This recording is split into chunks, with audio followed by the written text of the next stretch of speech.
Brent Simmons here. I'm a roofing contractor out of Memphis, Tennessee. My company's Restoration Roofing. We do a lot of roofing and a lot of gutters as well. For the last 2 years, I've exclusively installed these RainDrop gutter guards here.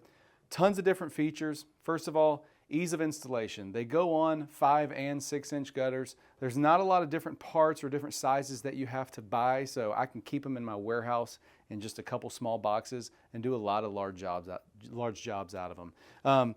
Another thing is they're extremely durable. 20-year warranty out of this polypropylene material, so it's not going to fade or anything like that, but they actually strengthen the gutter. These make the gutter stronger because they're actually mounted here to the face, and there's a little lip down that kind of goes down in the gutter, but there's 3 different mounting options. You can do a fascia mount, which locks it all in together. We prefer the under shingle mount, which still, that's how this one is.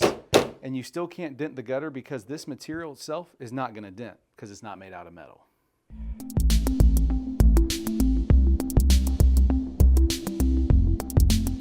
All right, so now we're up on a roof. These are some old existing 5-inch gutters. And I'll just tell you what, guys, after seeing that video Dimitri made, I just felt like, you know, you could tell he hadn't done these before. So I'm going to show y'all how this is done. It's actually extremely simple. So here we go. First of all, I want to point out something. Before you install these, there's actually these little notches here.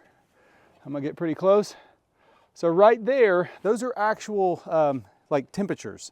So it goes anywhere from 25 degrees to 75 degrees. Since this is polypropylene, it will actually expand and contract. It reaches maximum expansion at 70 degrees. So whatever temperature it is outside, you want to line them up with that temperature mark. But what we're going to do today is the under shingle mount, which is my favorite way to do it. So you have this flange here. You want to kind of loosen it up just a little bit, make it flexible. I bend it up and make sure nothing is stuck down. And you simply want to get underneath there, pop it down, and then what I like to do is slide it. You want to make sure you stay underneath the starter. So there we go. I'm going to stop right here. And you only have to use 3 screws. Now, if you notice, these slots are oval shaped and they have this little ridge on them. So you don't want to over tighten them. You want to put it right on the middle of that ridge and stop. That allows it to expand and contract. So I'll go ahead and put this other piece in here and I'll line it up where it needs to go.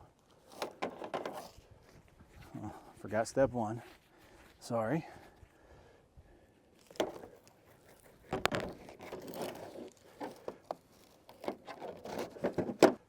Here we go.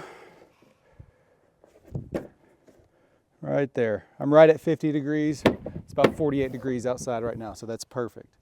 Now we want to secure these on. There's multiple slots here because these can be trimmed to fit corners and everything, but you only have to use 3 screws. We've installed a lot of different gutter guards throughout the years. Typically what we've seen gutter companies actually installing are just those flat metal screen type, or they'll have like a pattern on them or something like that. We like these because there's multiple different options, I guess, to install them, and they're way more durable than metal. Any gutter guard that's, in my opinion, that installs flat is actually going to catch debris over time. So these actually are at a slight gradient. As far as catching pine needles, that is a question we get asked all the time. In the Memphis area, we do have pine trees, of course. No gutter guard is going to be 100% on anything. If you get a hood style, you're compromising on the amount of water you're going to catch.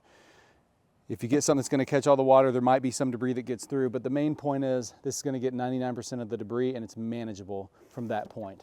Hopefully, you want to get a gutter guard that anything it does possibly let through, the water will still, take it down the downspout. RainDrop does make a little catch that you can install on the downspout. So if any debris does get in there, you can just pull it out and clean it out and you're good to go. I'd say the #1 reason people would consider RainDrop is because you're getting the same type of performance that you would get out of the super, super high-end gutter guards that you see on TV, but it's at a fraction of the price. A lot of people are worried about the price. These also come with a 20-year registered warranty, so it's backed up by the manufacturer. So that right there gives them an edge over all the generic gutter guards that you see a lot of gutter companies install that they just buy at, you know, at the supply house or Home Depot or something like that. The polypropylene to me is a big selling point. Metal, dense, and bends. This is the same type of material that your car bumpers are made out of. We've all had a fender bender where, you know, it scratches the paint, but you can pull the dent out or something like that. This is made out of the same exact material, so it actually makes it stronger than a lot of those metal guards that are out there. My name is Brent Simmons with Roofing Insights, and I highly recommend RainDrop.